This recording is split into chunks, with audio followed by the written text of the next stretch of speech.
Hello guys, welcome back to my YouTube channel smart academy.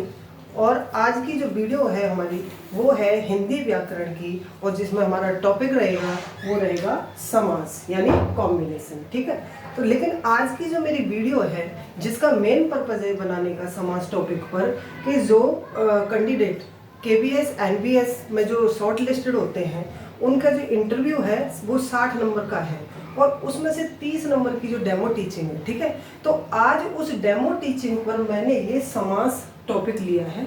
ठीक है, उसको मैं आपको समास पर आपने किस तरह से डेमो टीचिंग करनी है, किस तरह से आपको बच्चों को, आपने जो पैनल आपके सामने बैठा है उसको आपने समझना है कि वो हमारी क्लास है, वो बच्चे हैं, उन्हीं को इंडिकेट करना है बच्चे समझ करके। तो अभी तो मैंने ये टॉपिक डाल दिया है, लेकिन वहाँ ये टॉपिक नहीं होगा कि आपको समास पढ़ाना है, सिर्फ वो आपको पता है कि मुझे समास पढ़ाना है। ठीक है, अब इसको स्टार्ट करने से पहले आपने अपना मार्कर लेना है। मार्कर लेने के बाद फर्स्ट ऑफ ऑल आप लोग ब्लैक बोर्ड पर दिन डालोगे। पहले यहाँ पर दिन जो भी है मेंशन करोगे, फिर उसके बाद आपने दिनांक डालना है, जो भी दिनांक होगा वो मेंशन करना है। ठीक है, उसके बाद आप अपना विषय डालोगे, जैसे कि आपका विषय आपको पता है क्या है, हिंदी। ठीक है, ये हिंदी TGT और PGT दोनों के लिए। ठीक है ना, आपका जो सब्जेक्ट था वो हिंदी था। अब यहाँ पे हम उप विषय डालेंगे, लेकिन उप विषय का हम बताएंगे नहीं कि वो कौन सा है हमारा, वो तब बताओगे आप जब आप बच्चों से प्रीवियस नॉलेज को चेक करोगे, उनसे क्वेश्चन पुट करोगे, तब आप अपना टॉपिक वहाँ पर मेंशन करोगे। ठीक है ना, तो अभी हमने विषय हिंदी डाल दिया, उप विषय डाल के ब्लैंक छोड़ दिया, और इस साइड में आपने डालना है समय या कालांश। ठीक है, कालांश, जैसे कि मिनिमम कितना टाइम होता है क्लास का, 30 या 35 मिनट। ठीक है, 40 भी होती है, तो हम यहाँ पे 30 मिनट ऐसे डाल सकते हैं। इस कॉर्नर पे आपने कुल विद्यार्थी और आपके उपस्थित विद्यार्थी या अनुपस्थित विद्यार्थी ये भी मेंशन कर सकते हो, लेकिन ये इतना जरूरी नहीं होता है। आपने सिर्फ दिन, दिनांक, विषय, उप विषय और कालांश। ठीक है, अब इसके बाद मैंने अब ये यहाँ से ये हटाना है, क्योंकि हमने बच्चों के, हमारे सामने जो बच्चे हैं, जो पैनल बैठा हुआ है, उनको बच्चे समझना है और उनकी जो प्रीवियस नॉलेज है उसको चेक करना है आपने। ठीक है, उसको चेक करोगे, 2 से 3 क्वेश्चन पुट करोगे उनसे, फिर उसके बाद अपना टॉपिक बताओगे कि बच्चे आज हम इस टॉपिक को पढ़ने वाले हैं। ठीक है ना, तो अभी हमने उपविषय लिख दिया। अब मैंने बच्चों से क्वेश्चन पूछना शुरू करती हूँ। अच्छा बच्चे, ये बताइए कि जो हमारे वर्ण होते हैं उन वर्णों के मेल से हम क्या बना सकते हैं, क्या बनता है। ठीक है, तो बच्चों ने मेरे को आंसर दिया कि मैम वर्णों के मेल से शब्द बनते हैं। तो अच्छा बच्चे, बहुत अच्छा जवाब दिया आपने कि वर्णों के मेल से क्या बनता है, शब्द बनते हैं। वेरी गुड, बच्चों को अप्रिशिएट करते रहना है। वेरी गुड, बहुत अच्छे। अच्छा, अब ये बताइए कि शब्दों के मेल से आप क्या बनाओगे। ठीक है, तो बच्चे मेरे को आंसर क्या दे रहे हैं कि मैम शब्दों के मेल से वाक्य बनता है। ठीक है, शब्दों के सार्थक मेल से क्या बनते हैं, वाक्य बनते हैं। अच्छा बच्चे, एक क्वेश्चन और बताइए कि जो हमारा वाक्य होता है, वाक्य में जो हमारे अलग अलग शब्द होते हैं उनको हम क्या कहते हैं। जो हमारा वाक्य होगा, वाक्य में जो अलग अलग शब्द होंगे उनको हम क्या कहते हैं। तो अच्छा, पद कहते हैं। बहुत अच्छा आंसर दिया है, बहुत अच्छा उत्तर दिया है मैम, उसको हम क्या कहते हैं, पद कहते हैं। तो बेटे, आज जो आपने पद बताया, इसी पद को हम समझते हुए जो आज का हमारा टॉपिक है वो है हमारा समास। क्या है, समास। आज हम और आप ये जो समास वाले उपविषय को अच्छे से समझेंगे। ओके, तो समास का अर्थ, अब बताओ आप समास का अर्थ। हमारा टॉपिक पता लग गया, क्या पढ़ाने वाले हैं हम, समास। तो बच्चे, समास का अर्थ क्या होता है। समास का अर्थ होता है संक्षिप्त करना या छोटा करना। ठीक है, कोई भी 2 पद है उनको मिला करके एक कर देना ही समास कहलाता है। समास की परिभाषा देख लोगे, दो या दो से अधिक शब्दों के मेल को संक्षिप्त करने की क्रिया को समास कहते हैं।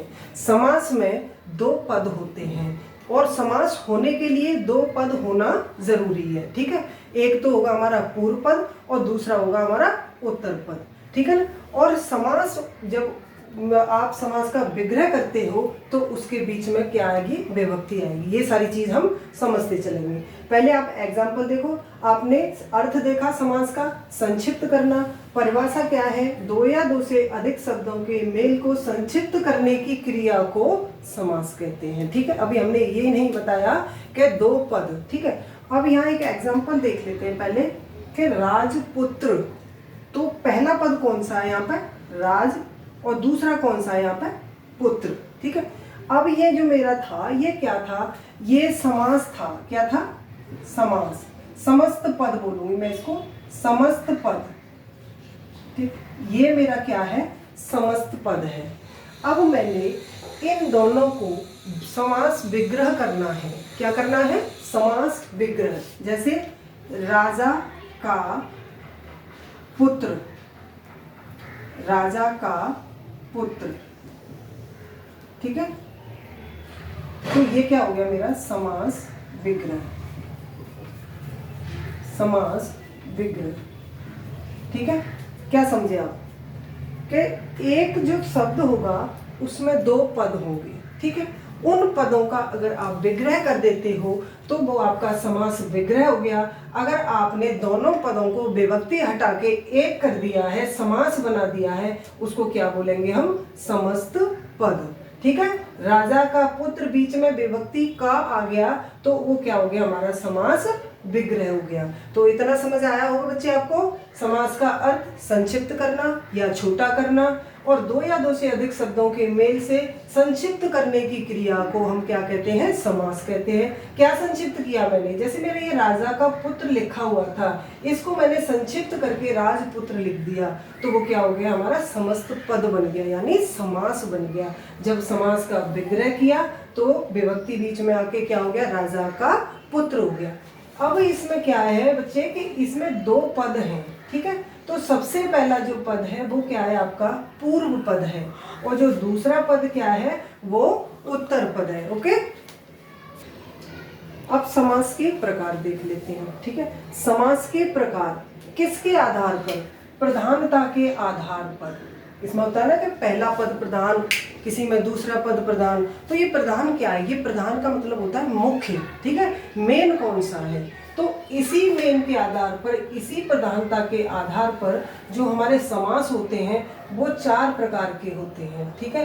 मोस्टली हमको पढ़ाया जाता है कि समास हमारे 6 प्रकार के होते हैं, लेकिन जब आप प्रधानता के आधार से पढ़ते हो, ठीक है, और सटीक जानकारी के अनुसार पढ़ते हो तो हमारे जो समास होते हैं वो 4 प्रकार के होते हैं। देखो नंबर 1 हमारा कौन सा आता है, अव्ययी भाव समास, ठीक है। अव्ययी भाव, इनको बाद में हम अच्छे से डिफाइन करेंगे, अभी सिर्फ हम टाइप देखते हैं। दूसरा आता है हमारा तत्पुरुष समास, तीसरा आएगा हमारा द्वंद्व समास, और फोर्थ आएगा हमारा बहुव्रीहि समास। अब देखो, अब ये जो तत्पुरुष समास है ना, इसी के 2 पार्ट बन जाते हैं, द्विगु समास और कर्मधारय समास। तो कुल मिला के टोटल पार्ट हमारे कितने हो जाते हैं, 6 पार्ट हो जाते हैं। लेकिन ये चीज नहीं समझ पाते कि ये किसके आधार पर हमने टाइप किए। तो प्रधानता के आधार पर, मेन जो था, जो मुख्य चीज थी, जो हमारा भाव था, उसके आधार पर हमारे कितने प्रकार के हैं, 4 प्रकार के हैं, अव्ययी भाव, तत्पुरुष, द्वंद्व और बहुव्रीहि। और उसके बाद तत्पुरुष के 2 टाइप आ जाते हैं, द्विगु समास और कर्मधारय समास। तो इनको अब सबको हम एक एक करके देखते हैं कि अव्ययी भाव समास की पहचान क्या है, किस तरह पहचानोगे, तत्पुरुष की पहचान क्या है, द्वंद्व की और बहुव्रीहि की, ओके। पार्ट 1, सबसे पहला अव्ययी भाव की पहचान देख लेते हैं कि अव्ययी भाव समास किसे कहते हैं। अव्ययी भाव समास में जिसमें 2 पद होते हैं, तो अव्ययी भाव में पहला पद क्या होगा, प्रधान होगा, और दूसरा पद गौण होगा, ठीक है। अब प्रधान कैसे होगा ये भी देख लीजिए कि जिस समास का पहला पद अव्यय हो जिस समास का पहला पद अव्यय हो। अव्यय का मतलब क्या होता है? अव्यय वे शब्द हैं जो कर्ता, क्रिया, कर्म, कारक किसी के कारण भी या लिंग के कारण वो चेंज नहीं होते, वो बदलते नहीं है, वो अव्यय या अविकारी शब्द होते हैं। कौन से होते हैं? अव्यय या अविकारी शब्द होते हैं जिनमें कोई परिवर्तन नहीं होता है। तो वो क्या था? पहला पद था। या जो पहला होगा वो क्या होगा? उपसर्ग होगा, उसे हम क्या कहेंगे? अव्ययी भाव समास कहेंगे।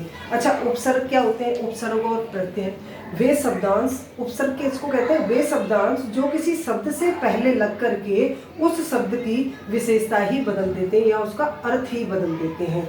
तो अव्ययी भाव समास में क्या था कि जो पहला पद अव्यय होगा या उपसर्ग होगा, ठीक है, वो अव्ययी भाव समास होगा। एग्जाम्पल के थ्रू देखते हैं कि जैसे प्रतिवर्ष, प्रतिवर्ष में जो पहला पद क्या है? प्रति, और जो दूसरा पद है वो क्या है? वर्ष।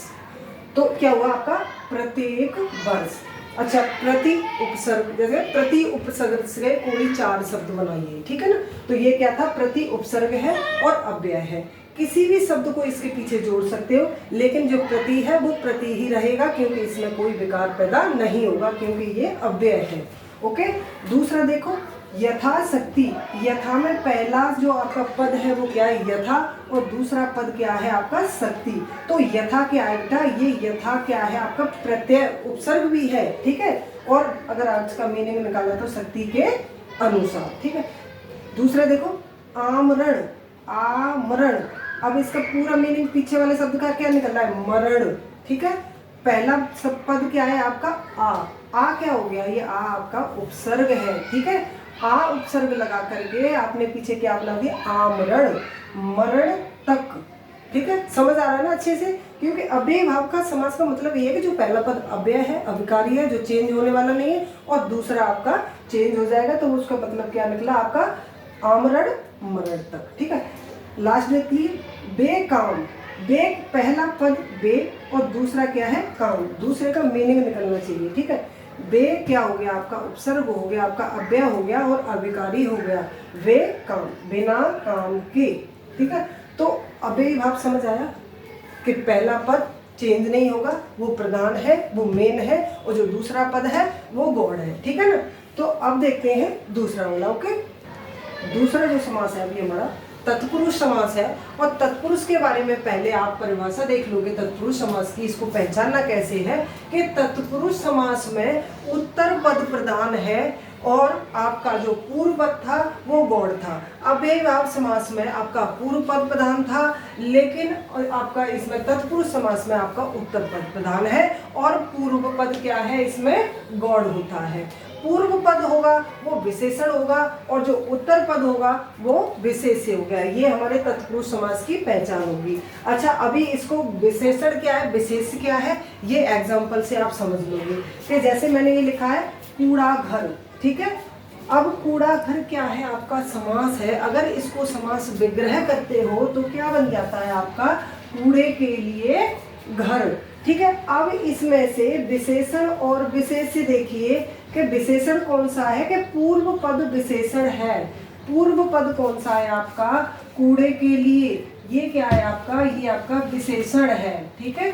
और जो घर है वो क्या है आपका? विशेष्य है, ठीक है। ये आपका उत्तर पद है, ठीक है। तो उत्तर पद क्या था? मेन हो गया, प्रधान हो गया, प्रधान घर मेन हो गया। और किसके लिए? कूड़े के लिए। तो कूड़े के लिए क्या था? विशेषण, और घर क्या हो गया? विशेष्य हो गया। दूसरा एग्जांपल देख लेते हैं, दही बड़ा। दही में डूबा हुआ बड़ा, तो जो मेन था, जो प्रधान था वो क्या था? वो बड़ा था, और उत्तर पद मेन था। तो ये बड़ा क्या है आपका? विशेष्य है। और दही में डूबा हुआ, ये क्या था? बड़ा कैसा है? दही में डूबा हुआ है, इसीलिए बड़े की विशेषता बता रहा है। तो ये क्या हो गया आपका? विशेषण हो गया, ठीक है। जो पूर्व पद था वो गौड़ हो गया, वो विशेषण हो गया। जो उत्तर पद था वो विशेष्य है और वो प्रधान है। तो तत्पुरुष समास समझ में आया।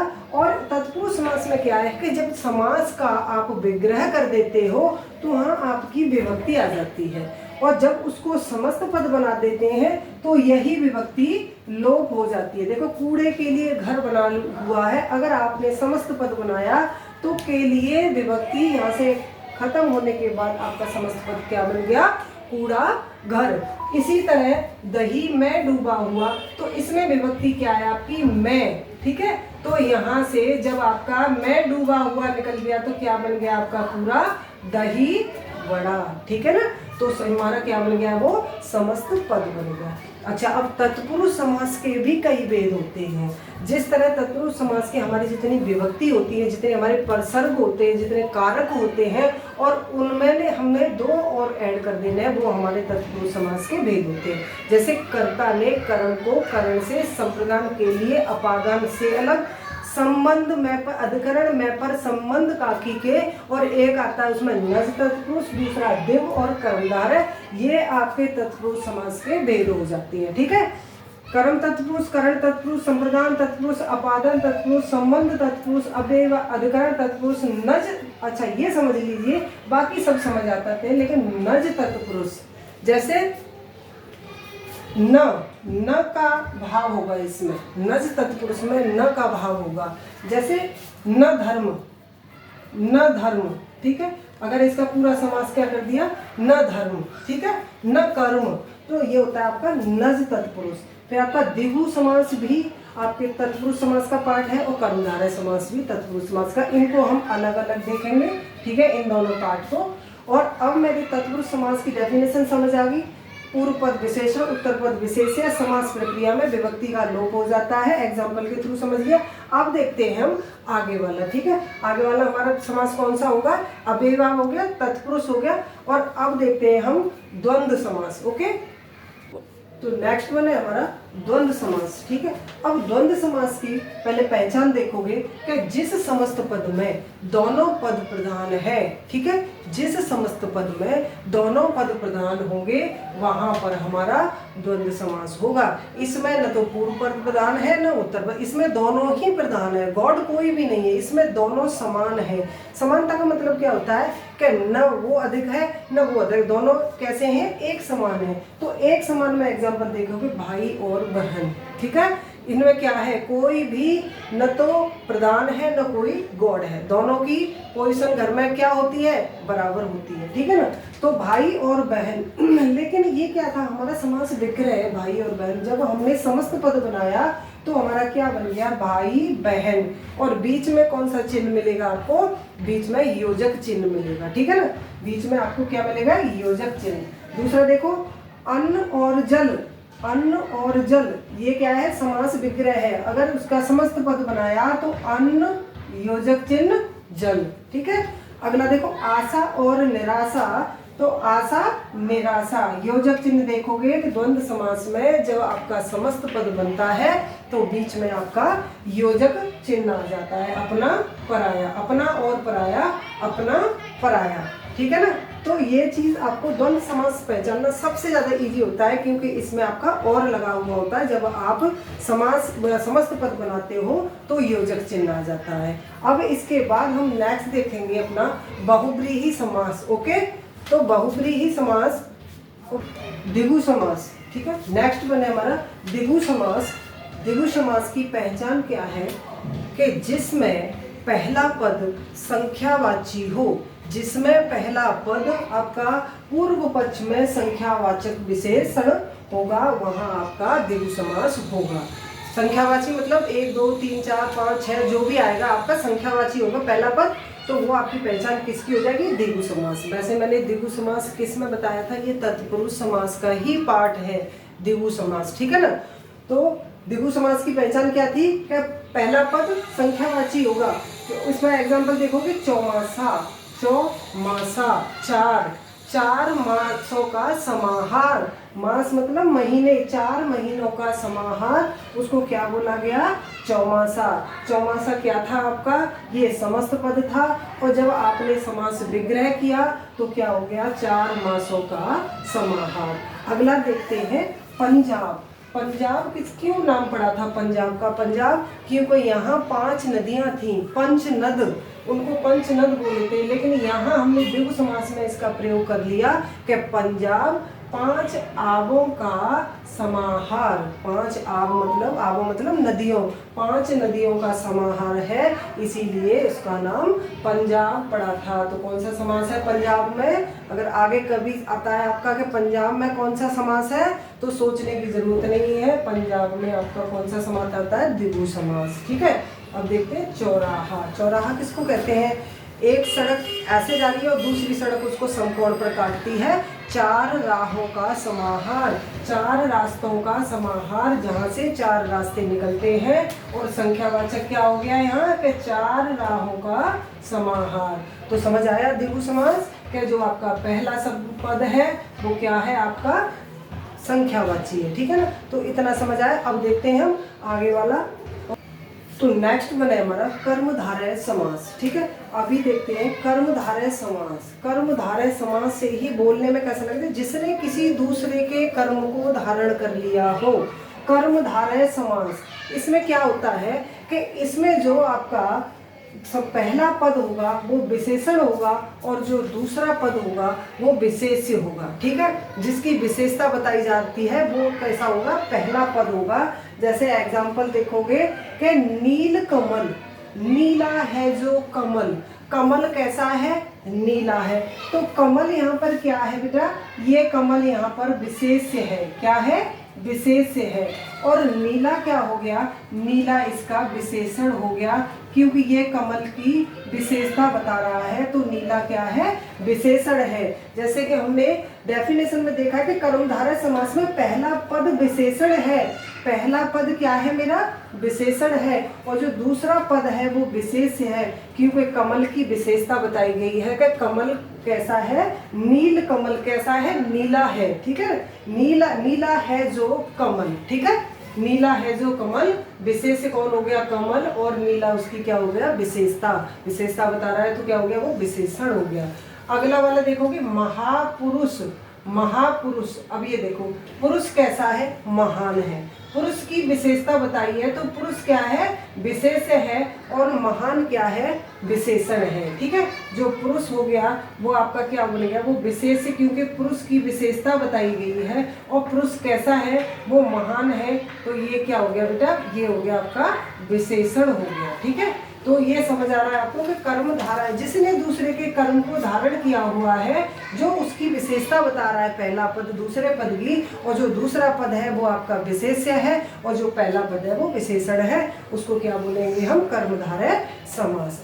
अब कर्मधारय और बहुब्रीहि समास, इन दोनों में बहुत बड़ा कंफ्यूजन रह जाता है कि अगर ऑप्शन में आपके अगर बहुब्रीहि समास होता है तो आपका क्या हो जाता है फिर, कि आपका कर्मधारय बहुब्रीहि में आ जाएगा, या बहुब्रीहि होगा वो कर्मधारय भी हो सकता है। ठीक है, तो इसीलिए मैंने ये दोनों एक साथ लिखे हुए हैं।